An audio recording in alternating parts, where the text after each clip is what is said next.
कक्षा 9 के प्यारे नन्हे मुन्ने बच्चों, बहुत बहुत नमस्कार है। आप सभी को नमस्ते है।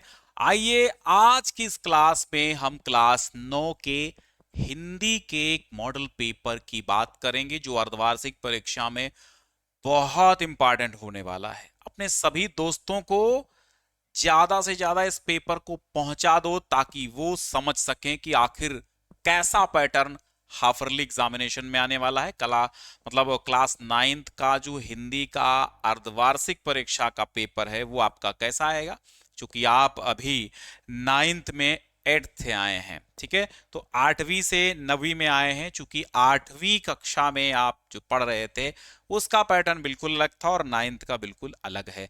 तो शेयर करो बहुत ज्यादा सभी को। ठीक है, तो अर्धवार्षिक परीक्षा का जो 2025-26 हमेशा सितंबर अक्टूबर में अर्धवार्षिक परीक्षाएं हर विद्यालय में यूपी बोर्ड की होती हैं, तो उसी का पेपर है, समझिए भाई। पूर्णांक होगा आपका 70 का, 30 नंबर प्रैक्टिकल के मिलते हैं स्कूल से। ठीक है, तो 100 नंबर का पूरा एक विषय हो जाती है। 15 मिनट पेपर पढ़ने के लिए मिलेंगे, यानी कि 20 अंकों के ऑब्जेक्टिव आएंगे जिनका उत्तर आपको ओएमआर शीट पर देना है, और 50 अंकों के कॉपी पर लिख के उत्तर देंगे, 70 अंकों का हो जाएगा। तो पहले हम लोग पहले प्रश्न का उत्तर देखते हैं। यहां पर देखिए, हजारी प्रसाद द्विवेदी की रचना नहीं है। बहुत अच्छा प्रश्न है। अब बहुत सारे बच्चे क्या करते हैं, जो नहीं वाला नहीं है ना, वो नहीं पढ़ते हैं और उसी में गलत करते हैं। तो कल्पलता, अशोक के फूल और कुटज, ये सारी रचनाएं हजारी प्रसाद द्विवेदी की हैं। अम्बपाली एक नाटक है जो हजारी प्रसाद द्विवेदी का नहीं है।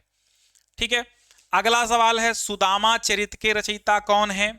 तो विप्र सुदामा बसत हैं सदा अपने धाम, भिक्षा करी भोजन करें हिये जपे हरि नाम, ताकि घरनी पतिव्रता गहे वेद की रीति, सुबुद्धि सुशील सुलज्जवत पति सेवा सो प्रीत। ये किसने लिखा है? नरोत्तम दास ने लिखा। जब हम कक्षा 9 में पढ़ा करते थे तो नरोत्तम दास का सुदामा चरित ये पूरा का पूरा चैप्टर ही था। तो ऑप्शन नंबर ए, सुदामा चरित के रचयिता नरोत्तम दास हैं। साखी शीर्षक कविता निम्न में से किस छंद में लिखी गई है?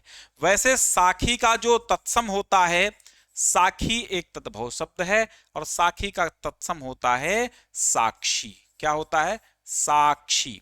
साखी का तत्सम साक्षी होता है। साक्षी माने होता है गवाह। ठीक है, लेकिन यहां बात पूछी जा रही है कि साखी कविता आपने पढ़ी है, साखी कबीरदास जी की, तो छंद कौन सा है? तो वो संपूर्ण दोहा छंद है। अब कबीर ने है दोहा छंद और गेय पद लिखे हैं, बिहारी ने भी दोहे लिखे हैं, रहीम दास जी के दोहे ही प्रसिद्ध हैं। प्रेमाश्रम की रचना विधा क्या है? भाई प्रेमाश्रम किस विधा की रचना है? तो प्रेमाश्रम जो है वो उपन्यास है। अब प्रेमचंद की सेवा सदन, रंगभूमि, कर्मभूमि, कायाकल्प, गबन, गोदान, प्रेमाश्रम, प्रेमा, ये सब जो है उपन्यास विधा की रचना है। तो ऑप्शन नंबर सी। कवयत्री महादेवी वर्मा का जन्म स्थान है, तो 1907 ईस्वी में फर्रुखाबाद में जन्म होता है। किसका? महादेवी वर्मा का। छायावाद के प्रमुख प्रवर्तकों में कौन है? तो छायावाद के वैसे जो प्रमुख प्रवर्तक हैं उनका नाम है जयशंकर प्रसाद, यानी छायावाद के प्रमुख प्रवर्तक छायावाद के ब्रह्मा कहलाते हैं जयशंकर प्रसाद। लेकिन पूछा जा रहा है इनमें से, तो इसमें भाई सूर्यकांत त्रिपाठी निराला हैं। तो प्रसाद और पंत और निराला और महादेवी,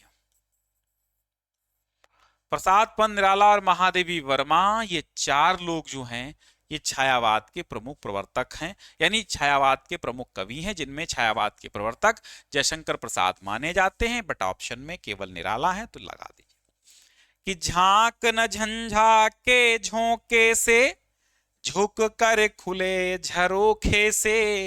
अब आप देखिए, झा झा की आवृत्ति है, तो जब एक ही वर्ण की आवृत्ति होती है तो वहां अनुप्रास अलंकार होता है। ऑप्शन नंबर ए लगा लीजिए। तेजो आसी का संधि विच्छेद क्या है? तेजह आसी। तेजो आसी तेजोमयी देहि, तेजह आसी तेजह, ठीक है। तेजह आसी का तेजो आसी हो जाएगा। इसके बाद क्वेश्चन नंबर 9, प्रतिपाद्य की दृष्टि से एकांकी को किन वर्गों में विभक्त किया गया है? तो देखिए, भावात्मक एकांकी, विचारात्मक एकांकी, समस्यात्मक एकांकी और उपयुक्त सभी, ये सभी प्रकार के एकांकियां होती है। ऑप्शन नंबर डी सही होगा। अमर्त्य वीर पुत्र हो, ये अमर्त्य लिखा है, अमर्त्य वीर पुत्र हो, दृढ़ प्रतिज्ञ सोच लो, प्रशस्त पुण्य पंथ है, बढ़े चलो बढ़े चलो। ये जो रस है भाई साहब, ये जो रस है ये आपका वीर रस है। वीर रस का स्थायी भाव क्या होता है? उत्साह होता है। हास रस का स्थायी भाव हास होता है। श्रृंगार का स्थायी भाव रति होता है और करुण का स्थायी भाव शोक होता है। ठीक है। यथा समय का समास विग्रह कीजिए। तो समय के अनुसार यथा समय, ऑप्शन नंबर ए। श्री गुरु चरण सरोज रज, निज मन मुकुर सुधार, बरनौ रघुबर बिमल जस, जो दायक फल चार। कि बुद्धिहीन तन जानिकै, सुमिरहु पवन कुमार, बल बुद्धि विद्या देहु मुहि, हरहु कलेश विकार। ठीक है। तो श्री ये क्या पूछ क्या रहा है? प्रत्येक चरण में कितनी मात्राएं हैं भाई? तो दोहा है ना, तो प्रत्येक चरण में देखो 2 1 2 1 2 3 4 2 6 2 3 5 4 9 2 11 2 13, यानी कि 13 11। समझ गए? इसमें 11 होंगी क्योंकि दोहा का लक्षण यही होता है। पहले और तीसरे चरण में, पहले और तीसरे चरण में 13 13, दूसरे और चौथे चरण में 11 11 मात्राएं होती हैं। जो पत्र आज आया है वो कहां है? इस वाक्य में कौन सा विराम चिन्ह आए हैं? तो एक तो आया है अल्प विराम, दूसरा आया है यहां पर प्रश्नोत्तर प्रश्नवाचक। तो यहां पर केवल ए और बी दोनों सही हैं, क्योंकि अल्प विराम यहां आया है और फिर प्रश्नवाचक चिन्ह यहां, तो दोनों ही चिन्ह इसमें आए हैं। कपोत का तत्सम शब्द का तद्भव रूप क्या होगा? कपोत का कबूतर होता है, उल्लू का उलूक होता है। क्या होता है? उलूक होता है। पोखर का पुष्कर होता है। ठीक है। और इंद्र शब्द के पर्यायवाची शब्द हैं। तो इंद्र को क्या कहते हैं?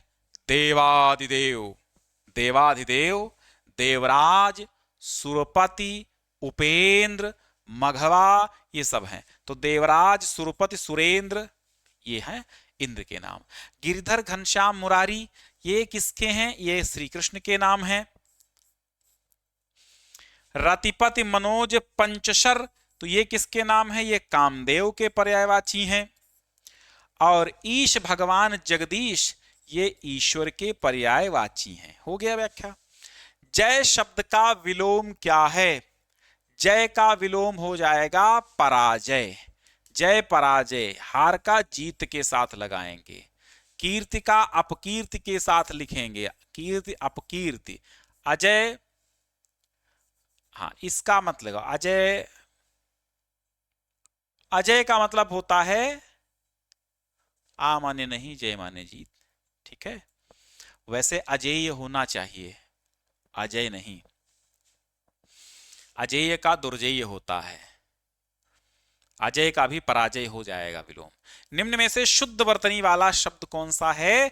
सामर्थ्य, नहीं देखिए देखिए सामर्थ्य होता है। ऑप्शन नंबर सी यहां पर शुद्ध है, सामर्थ्य। और एक होता है आशीर्वाद। तो ये देखो आशीर्वाद की स्पेलिंग देख लो, ये आशीर्वाद है। बहुत सारे बच्चे आशीर्वाद लिख देते हैं। बहुत सारे बच्चे क्या करते हैं? ये शापेरा लगा देते हैं, ये गलत है, ये आशीर्वाद है। आशीर्वाद ये सही है, ठीक है। कवित्री, देखो कवधनयित्री, ये कवित्री बिल्कुल सही है। बहुत सारे बच्चे कवित्री कवित्री लिखते हैं, कवित्री, ठीक है। और बहुत सारे बच्चे कवित्री लिख देते हैं, कवित्री, ये भी गलत है, दोनों गलत हैं। क्या सही है ये? बहुत सारे बच्चे उज्जवल ऐसे लिखते हैं, उज्जवल या उज्जवल, ये गलत है, ये भी गलत है। कौन सा सही है? उज्जवल में डबल आधा जा लगेगा, ये सही होता है उज्जवल। हर शब्द का सप्तमी विभक्ति का बहुवचन रूप होगा हरिषु। तो यहां हरिषु लिख लीजिए, हरिषु, चूंकि यहां पर लगा दीजिए हरिषु हो जाएगा, ठीक है, हरिषु। समझ गए आप? ये टाइपिंग मिस्टेक है, तो हरिषु ऐसे लिखिएगा। भवामह रूप है भू धातु का। देखिए चैनल पर जाइए और प्लेलिस्ट बनी हुई है, सब्सक्राइब कर लीजिए। चूंकि हाई स्कूल में आपकी नैया पार हम लगाएंगे, 95% से ज्यादा दिलाएंगे हिंदी में, तो आप अभी सब्सक्राइब कर लीजिए और बराबर पढ़ते रहिए। भवामह रूप है, तो भवामि भवाओ भवामह, तो बहुवचन होगा भाई, तो बहुवचन हो जाएगा। उत्तम पुरुष होगा, तो भाई उत्तम पुरुष लगा लो। और लट लकार होगा, तो क्या लगाएंगे? लट लकार उत्तम पुरुष बहुवचन, भवामि भवाओ भवाम, भव भवतम भवत भवत, ठीक है। क्री धातु का लोट लकार प्रथम पुरुष बहुवचन रूप क्या हो जाएगा? कुर्वन्तु हो जाएगा। क्री धातु लोट लकार, लोट लकार कैसे चलता है? पठतु पठताम पठन्तु, तो लोट लकार का प्रथम पुरुष बहुवचन कैसा हो जाएगा? कुर्वन्तु हो जाएगा, पठन्तु कुर्वन्तु, ठीक है। इतने तो थे आपके क्या 20 ऑब्जेक्टिव क्वेश्चन। अब आपको हल करना है 50 नंबर के कॉपी पर। तो वर्णनात्मक प्रश्न खंड बा आएगा, तो यहां होगा एक गद्यांश, गद्य भाग से 2 गद्यांश दिए होंगे, जिनमें से आपको एक गद्यांश के उत्तर, अब उसके नीचे दिए गए प्रश्नों के उत्तर 3 आपको लिखने होंगे। कहां पे? एग्जाम की कॉपी में। तो आज उस दिन की बात याद करके मुझे जितनी ग्लानि हो रही है उसे प्रकट नहीं कर सकता। मैं उसे खोज निकालूंगा और पैरों पर गिरकर अपना अपराध क्षमा कराऊंगा। वो कुछ लेगा नहीं, ये जानता हूं, जन्म यश की वर्षा करने के लिए ही उसका हुआ है। उसकी सज्जनता ने मुझे ऐसा आदर्श दिखा दिया है जो अब से जीवन पर्यंत मेरे सामने रहेगा। तो सबसे पहले आपसे सवाल पूछा जाएगा कि ये कहां से लिया गया है, संदर्भ इसका पूछा जाएगा। तो संदर्भ नहीं पूछा जाएगा तो कुछ सवाल 3 पूछे जाएंगे। डॉक्टर चड्ढा ने अपनी पत्नी नारायणी से क्या कहा? तो डॉक्टर चड्ढा ने अपनी पत्नी नारायणी से कहा कि वो बूढ़े को खोज निकालेंगे और पैरों पर गिरकर क्षमा मांगेंगे। वे जानते हैं, वो पूरा ही आप लिख दीजिए, उत्तर हो जाएगा। डॉक्टर चड्ढा बूढ़े को किन लोगों जैसा बता रहे हैं? तो डॉक्टर चड्ढा बूढ़े को सज्जनों जैसा बता रहे हैं कि उसका जन्म यश की वर्षा करने के लिए ही हुआ है, वो सबसे सज्जन व्यक्तियों में से आता है। डॉक्टर चड्ढा को कौन सी बात याद करके दुख हो रहा है? डॉक्टर चड्ढा को उस दिन का अपना व्यवहार याद करके दुख हो रहा है कि उसके बच्चे का इलाज डॉक्टर चड्ढा ने नहीं किया था, क्योंकि गोल्फ खेलने के लिए जा रहे थे। इसके बाद है निष्ठा मूर्ति, ये कहां से लिया गया? मंत्र कहानी से है। फिर है निष्ठा मूर्ति कस्तूरबा पाठ से। कस्तूरबा ने अपनी कृतनिष्ठा के द्वारा यह दिखा दिया कि शुद्ध और रोचक साहित्य के पहाड़ों की अपेक्षा कृति का एक कण अधिक मूल्यवान और आबदार होता है। ठीक है, तो अब यहां सवाल क्या पूछा गया? कस्तूरबा ने अपनी कर्मनिष्ठा के द्वारा कौन सी बात को सिद्ध करके दिखाया? तो कस्तूरबा ने अपनी कर्मनिष्ठा द्वारा यह सिद्ध करके दिखाया कि कृति का एक कण भी शुद्ध और रोचक साहित्य के ढेर से मूल्यवान होता है। शब्द शास्त्र में निपुण व्यक्तियों को कैसी दुविधा का सामना करना पड़ता है? तो कर्तव्य और अकर्तव्य की दुविधा का सामना करना पड़ता है। सब इसी में होगा, इसी में उत्तर मिल जाएंगे। कस्तूरबा के सम्मुख उनका कर्तव्य किस प्रकार स्पष्ट था? तो कस्तूरबा के सामने उनका कर्तव्य दीपक की भांति स्पष्ट था। आगे देखिए, अब दो आएंगे पद्यांश के कि प्रीतम छवि नैननी बसी पर छवि कहां समाए, प्रीतम छवि नैननी बसी पर छवि कहां समाए, भरी सराय रहीम लखी पथिक आप फिर जाए।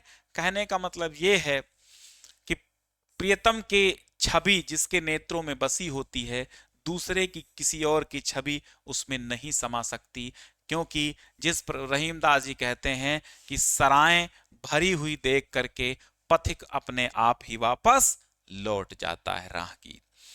तो किस प्रकार हृदय में किसी भी वस्तु अथवा प्राणी का मोह नहीं होता है? तो हृदय में किसी वस्तु अथवा प्राणी का मोह स्थायी होता है। और जैसे क्या, इसको समझो, पहले प्रश्न क्या पूछा है कि किस प्रकार हृदय में किसी भी वस्तु अथवा प्राणी का मोह नहीं होता है। तो आप लिखेंगे कि जिस प्रकार सराय में यात्री नहीं टिकते हैं, जिस प्रकार यात्रियों की भीड़ देख करके आता हुआ राहगीर वापस लौट जाता है, तो हृदय में यदि किसी और की छवि बसी हुई है तो वह दूसरा व्यक्ति उस छवि को देखकर ही वो वापस चला जाएगा, उसके नेत्रों में बसने की आश बिल्कुल नहीं करेगा। ठीक है, प्रस्तुत पद्यांश का भावार्थ लिखिए। तो भावार्थ यही है कि प्रियतम की छवि आंखों में बस सकती है, पर हृदय में स्थायी रूप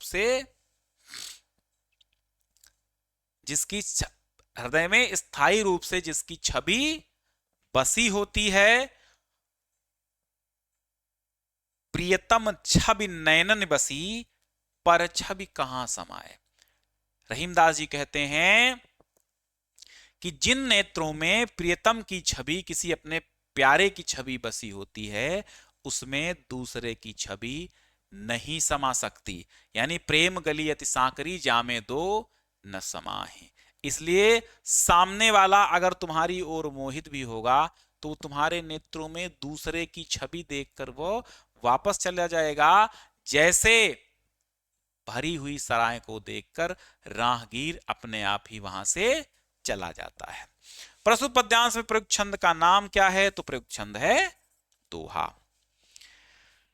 तू है बिखेर देती वसुंधरा मोती सबके सोने पर, है बिखेर देती वसुंधरा मोती सबके सोने पर, रवि बटोर लेता है आकर सदा सवेरा होने पर, और विराम दायिनी अपनी संध्या को दे जाता है, और विराम दायिनी अपनी संध्या को दे जाता है, शून्य शाम तनु जिससे उसका नया रूप झलकाता है, नया रूप झलकाता है।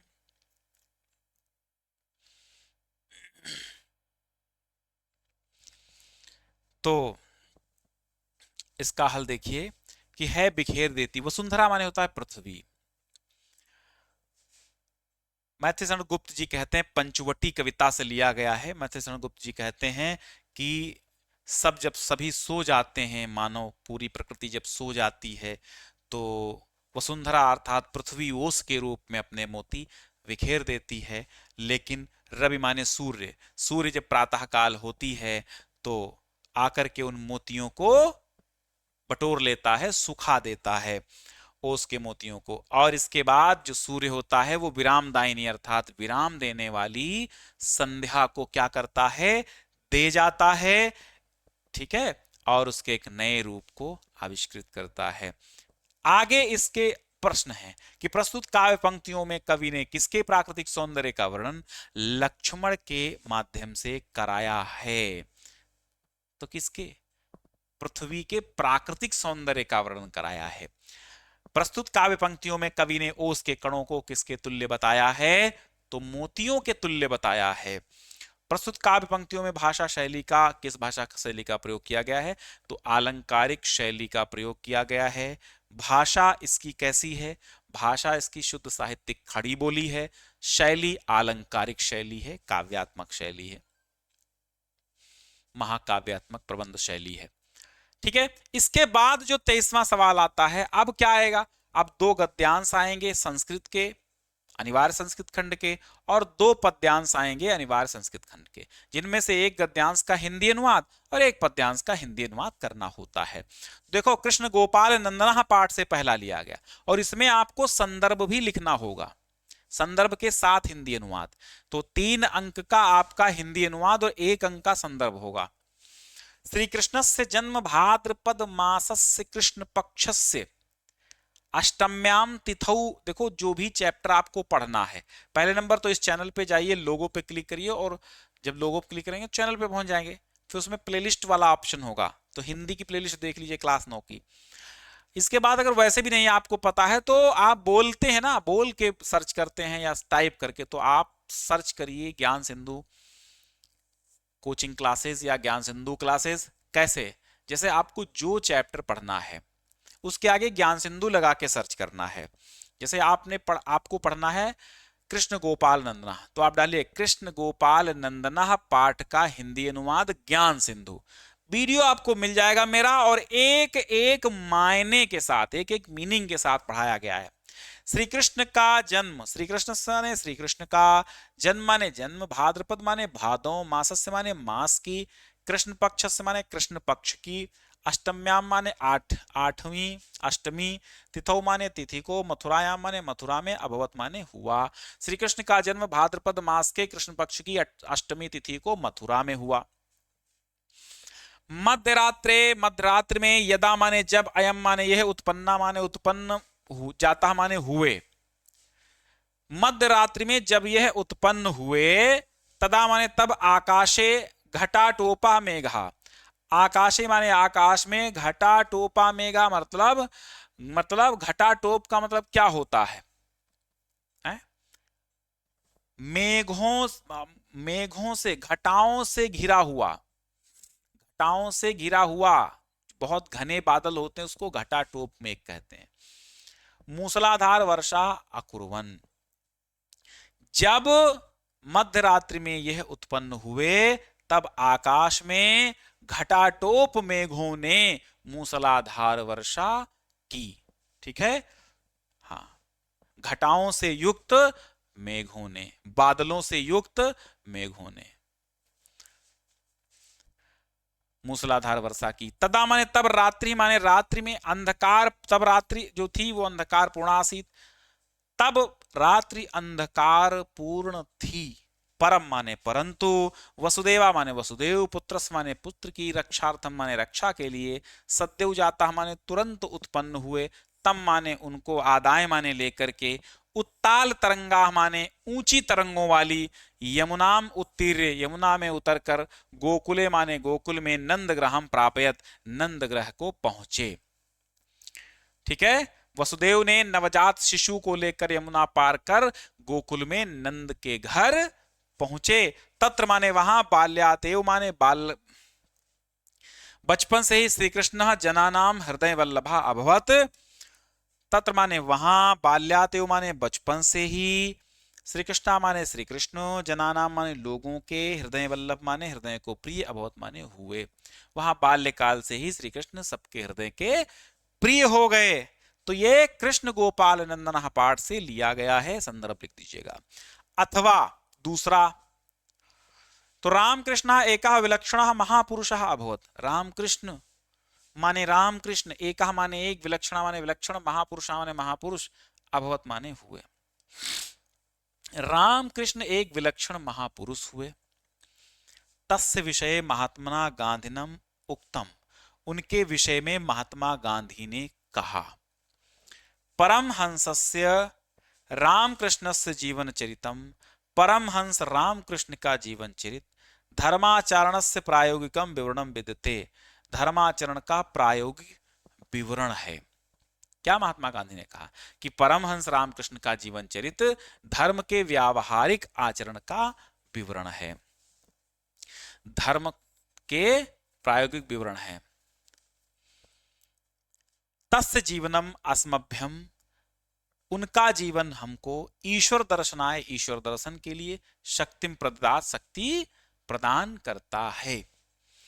तस्य वचनान न केवलम कस्यचित् नीरसान ज्ञान वचनानि, तस्य माने उनके, वचनानि माने वचन, ना माने नहीं, केवल माने केवल, कस्यचित् माने किसी, नीरसान माने नीरस व्यक्ति के, ज्ञान वचनानि माने ज्ञान वचन, अपितु माने बल्कि तस्य जीवन ग्रंथस्य पृष्ठान एव, उनके वचन न केवल किसी नीरस ज्ञान वचन, उनके वचन न केवल नीरस ज्ञान वचन नहीं है,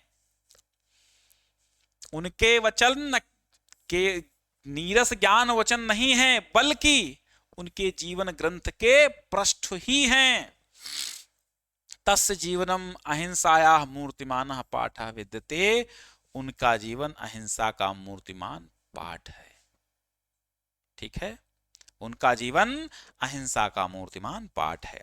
इसके बाद पढ़ो भाई, निम्नलिखित संस्कृत पद्यांशों में से किसी एक का संदर्भ सहित हिंदी में अनुवाद कीजिए। कैसे? समः सम विभक्तांग स्निग्ध वर्णः प्रतापवान, पीन वक्षा विशालाक्षो लक्ष्मीवांच शुभ लक्षणः। अब ये अच्छा देखो, जितने भैया जो लोग देख रहे हो एक बार लाइक कर दिया करो ना, थोड़ा अच्छा लगता है। तो समः सम विभक्तांगः, ये पुरुषोत्तम रामः पाठ से लिया गया है ना। तो समः सम विभक्तांगः, समः माने समान, सम विभक्तांग समान रूप वाले, और समान रूप से विभक्त अंगों वाले हैं। स्निग्ध वर्ण, स्निग्ध माने स्निग्ध वर्ण वाले हैं, यानी कि कोमल रंग वाले हैं। प्रतापवान है अर्थात पराक्रमी है। पीन वक्षाह, यानी कि पुष्ट वक्ष स्थल वाले हैं। पुष्ट मतलब सीना जो है पुष्ट है उनका। विशालाक्षो, विशाल नेत्रों वाले हैं। लक्ष्मी अवान शुभ लक्ष्मीवान, लक्ष्मीवान शुभ लक्षणम। इसको तोड़ेंगे तो क्या हो जाएगा? लक्ष्मीवान शुभ लक्षणम। तो लक्ष्मीवान अर्थात श्रीयुक्त हैं, लक्ष्मी से युक्त हैं और शुभ लक्षणों वाले हैं। कौन? श्री राम। यतो यथा समीहसे ततो नो अभयम कुरु, शम नः कुरु प्रजाभ्यो अभयम नः प्रशुभ्या। प्रथम चैप्टर पहला पाठ से है, कौन नहीं जानता। यतो यथा माने जिस जिससे, समीहसे माने चाहते हो, ततो माने उस उससे, नो माने हमको, अभयम माने निर्भय, कुरु माने करो। जिस जिससे चाहते हो, जहां जहां से चाहते हो तुम, हम वहां से हमें निर्भय करो। शम माने कल्याण, नः माने हमारी, कुरु माने करो, प्रजाभ्यो माने प्रजा को, अभयम माने हमारा कल्याण करो, और हमारे पशुओं का कल्याण करो, और हमारी प्रजा अर्थात संतानों को निडर करो। ये इसका हिंदी अनुवाद। इसके बाद दीपदान एकांकी का कथानक यानी कि सारांश आपको लिखना है, ये 5 नंबर में आता है। या दीपदान एकांकी की प्रमुख पात्र नायिका का चित्रण कीजिए। या निम्नलिखित लेखकों में से किसी एक का जीवन परिचय देते हुए उनकी 2 रचनाओं के नाम लिखिए। हजारी प्रसाद प्रेमचंद महादेवी, या किसी एक कवि का, तो एक कवि का और एक लेखक का जीवन परिचय आपको लिखना है 4-4 नंबर में। फिर एक श्लोक आप याद कर लीजिएगा। श्लोक याद करने से क्या होगा? 2 अंक पक्के होंगे। देखो, फिर यहां पर आपके संस्कृत के 2 प्रश्न पूछे जाएंगे और दोनों प्रश्नों का उत्तर आपको देना होगा। समझ में आई बात? 2 प्रश्नों का उत्तर आपको संस्कृत टू संस्कृत में देना होगा। इसके बाद मुहावरे लोकोक्तियां आते हैं। अब ये हम समझा देते हैं आपको। आंखें 4 होना, मुलाकात होना अथवा प्रेम होना या परिचय होना। वो स्टेशन पर हमको मिला और हमारी उससे आंखें 4 हुई। तो एक का करना है, जले पर नमक छिड़कना, अर्थात क्या करना, कष्ट को, कष्ट मतलब जिसके पास कष्ट है उसको और कष्ट देना, यानी उसको और पीड़ा की, पीड़ा जिसके पास पीड़ा है यानी दुखी व्यक्ति को और दुखी करना, दुख या पीड़ा को और बढ़ाना। परीक्षा में असफल होने पर मित्र ने मजाक कर जले पर नमक छिड़क दिया। आ बैल मुझे मार, जबरदस्ती मुसीबत मोल लेना, जानबूझकर, बिना कारण झगड़े में पर कूद कर उसने आ बैल मुझे मार वाला मामला तय कर दिया। यथा राजा तथा प्रजा, मतलब जैसा शासक वैसी ही उसकी प्रजा भी होती है। राजा न्यायप्रिय होगा तो उसकी प्रजा भी न्यायप्रिय होगी। निम्न में से किन्हीं दो वाक्यों का संस्कृत से हिंदी में अनुवाद करना हो, मतलब संस्कृत में अनुवाद करना है। सीता जनक की पुत्री थी, तो अगर आपको Sanskrit to Hindi to Sanskrit translation नहीं आता है तो आप डालिए संस्कृत अनुवाद के नियम ज्ञान सिंधु, वीडियो मिलेगा, आराम से देखिए। तो सीता जनक की पुत्री थी, सीता जनकस्य पुत्री आसीत, कैसे बनाओगे, सीता जनकस्य पुत्री आसीत, थी ना तो आसीत लिखोगे। मेरा भाई प्रातः जाएगा तो मम भ्राता प्रातः जाएगा मतलब गमिष्यति। अभ्यास से विद्या बढ़ती है, अभ्यासेन विद्या, ऐसे भी लिख सकते हो, केवल इतना। माता पिता का आदर करो, तो ये आपको इनमें से एक बनाना हो, मतलब दो वाक्यों का करना होगा आपको।